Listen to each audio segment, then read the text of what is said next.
Bonjour à tous et bienvenue sur Bordeaux TV pour cette année 2014.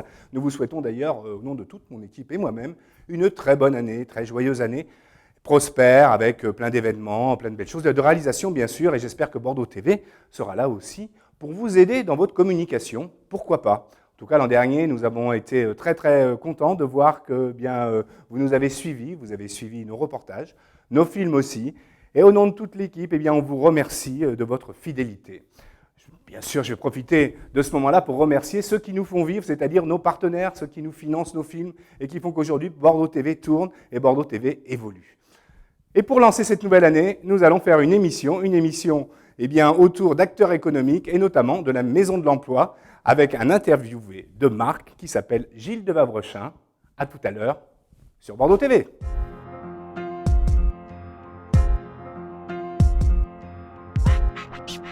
Gilles de Vavrechin, bonjour. Bonjour Kirill. Bonne année. Bonne année, hein, il a encore temps. C'est clair. Et merci de venir sur notre plateau de Bordeaux TV. Moi je suis ravi, parce que ça fait quelques années qu'on se suit les uns les autres et voilà, c'est la première fois que je venais. On a commencé nous à la Pépinière Entreprise. Voilà. Et aujourd'hui on va parler donc de la Maison de l'Emploi. La Maison de l'Emploi, c'est une structure qui a été voulue par la ville de Bordeaux, l'État et Pôle emploi. C'est une structure qui a pour mission d'expérimenter, de conduire des actions, d'observer le territoire et puis aussi d'être au plus près des publics bordelais. Sa compétence, c'est la ville de Bordeaux. Ceci dit, son rayonnement est quand même important et dépasse largement les frontières administratives de la commune. Mais donc c'est vraiment un outil au service des Bordelais et au service des acteurs de l'emploi. C'est une structure qui attache beaucoup d'importance à coordonner le travail des autres, à mutualiser les plans d'action, à faire en sorte que les différents acteurs de l'emploi, qui sont nombreux sur le territoire, ne restent pas isolés sur le territoire. On s'occupe de 1 millier de Bordelais qui ont des difficultés importantes de retour à l'emploi. On a mené une expérience d'école de la deuxième chance. Je l'ai dit, on s'occupe de création d'entreprise. On organise des événements extrêmement importants, le salon de l'alternance, les rencontres emploi-handicap. Et tout ce qui concerne l'emploi, potentiellement, peut nous intéresser. Alors on l'a vu avec la clause d'insertion, par exemple. Oui. Ça, c'est un domaine qui vous tient à cœur, en particulier à la Maison de l'Emploi. Est-ce que tu peux nous parler de cette fameuse clause ? La clause d'insertion, c'est une histoire qui remonte à 1995, quand le maire était Premier ministre, et il a introduit ce dispositif dans les marchés publics. Elle a pris vraiment son essor en 2005 avec la loi de cohésion sociale. Et il a été confié à un certain nombre d'opérateurs locaux la possibilité d'accompagner les donneurs d'ordre, c'est-à-dire en fait les collectivités, les bailleurs sociaux, les établissements publics, pour mettre en place cette clause dans leurs marchés, alors principalement les marchés de travaux, mais aussi des marchés de services. Ensuite, on accompagne les entreprises qui doivent répondre à ces appels d'offres et qui se positionnent dessus, puisque ça ne va pas de soi. Et on fait en sorte de trouver le public adéquat, un public qui, sans ce dispositif, n'arriverait pas à revenir vers le marché de l'emploi directement. Alors il y a une politique extrêmement volontariste de la ville de Bordeaux, mais aussi d'autres collectivités, qui fait qu'aujourd'hui, sur l'année 2014, on prévoit plus de 200 000 heures en heures d'insertion. Donc après, il faut ramener ça à des personnes. Donc ça veut dire pratiquement 600 personnes qui vont utiliser ce dispositif. Cette clause d'insertion. On l'avait vu pour Ginko, puisque c'était un des chantiers au départ phares, on va dire, de la clause. Tout à fait. C'était une initiative assez exemplaire.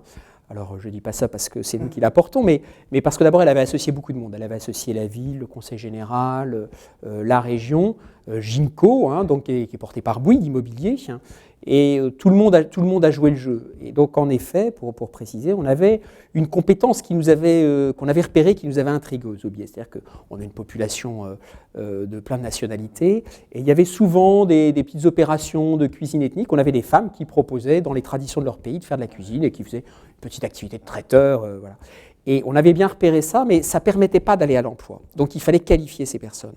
Et donc, on les a induits dans un processus de préformation, de qualification, qui a permis pour la plupart d'entre elles d'aller vers l'emploi, jusqu'à développer pour certaines des vrais projets de création d'entreprise. Donc, c'est une très belle histoire. Et tout ça pour les ouvriers du chantier qui, une fois par semaine, servaient de terrain d'application. Aujourd'hui, on va parler de ce qui va se passer à la fin du mois, les trophées de l'entreprise, qui est donc une fabrication maison, on va dire maison de l'emploi. Ça consiste en quoi ? Alors, c'est les trophées de l'entreprise citoyenne. En fait, dans notre action permanente sur le territoire, on a constaté qu'il y avait beaucoup d'entreprises très méritoires qui allaient largement au-delà de leurs obligations sociales. Et ce sont souvent des petites entreprises. Pour leurs dirigeants, faire profiter de l'emploi, du développement économique à tous, sans exclusion, ça fait partie de leur trip, de leur gène. Et donc, ils se donnent beaucoup de mal sans avoir beaucoup de retour parce qu'ils prennent du temps, ils prennent des risques. Et on a voulu les valoriser. Ils nous ont dit, non, on n'a pas tellement besoin d'argent, de dispositifs d'exonération, c'est pas ça. Mais on voudrait que l'effort qui soit fait soit reconnu, que ça donne envie à d'autres. Tu vois. C'est ça ce qui est étonnant. C'est-à-dire que quand ils font une action, ces chefs d'entreprise, ils disent, mais d'autres pourraient le faire, donc donnons-leur envie. Donc on les a accompagnés depuis 3 ans en mettant en place ces trophées. Donc depuis 2011, on a lancé cette opération. Donc dans diverses catégories, une catégorie handicap, une catégorie jeunes, une catégorie quartier diversité, une catégorie emploi-insertion. On va valoriser des entreprises, on va les primer au cours d'une soirée, alors qui se veut un peu décalée, puisque dans le contexte un peu morose que nous connaissons, on a voulu qu'il soit question de légèreté, de joie. Donc on va faire quelques allusions au café-théâtre, et donc on va primer, valoriser ces entreprises. Et grâce aussi à des partenaires comme toi, on va essayer de faire du buzz. Et on sera présent de toute façon lors de... Oui, tout à fait. Pour l'année prochaine, pour les gens qui veulent le faire, comment ils font en fait? Eh bien, ils appellent la Maison de l'Emploi. Ils nous appellent. Ils appellent Gilles. Voilà, 05 57 78 37 37. Ils nous appellent, ils nous envoient un mail, ils viennent nous voir, et puis on regarde avec eux ce qu'on peut faire. On n'a pas voulu mettre en place un processus trop formel. Il ne faut pas qu'une entreprise qui déjà fait un effort soit contrainte par des formulaires administratifs. Voilà, il faut que ce soit simple, il faut que ce soit des histoires d'hommes et de femmes. Donc on connaît les gens, on connaît les parcours d'insertion, et c'est comme ça que ça se fait. On n'a pas dit, c'est le 30 quand même, le 30 janvier, au CAPC, à 18h. C'est ouvert à tous. Alors c'est ouvert, il y a 160 places, donc il faut s'inscrire. Alors inscrivez-vous, vous pouvez passer aussi par Bordeaux TV, nous on vous donnera les informations, en tout cas pour tous les gens qui suivent notre Web TV. Bien, merci beaucoup Gilles d'être venu sur notre plateau.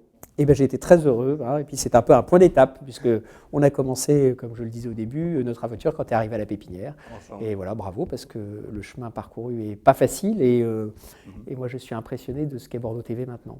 Merci beaucoup. Au revoir Kyril.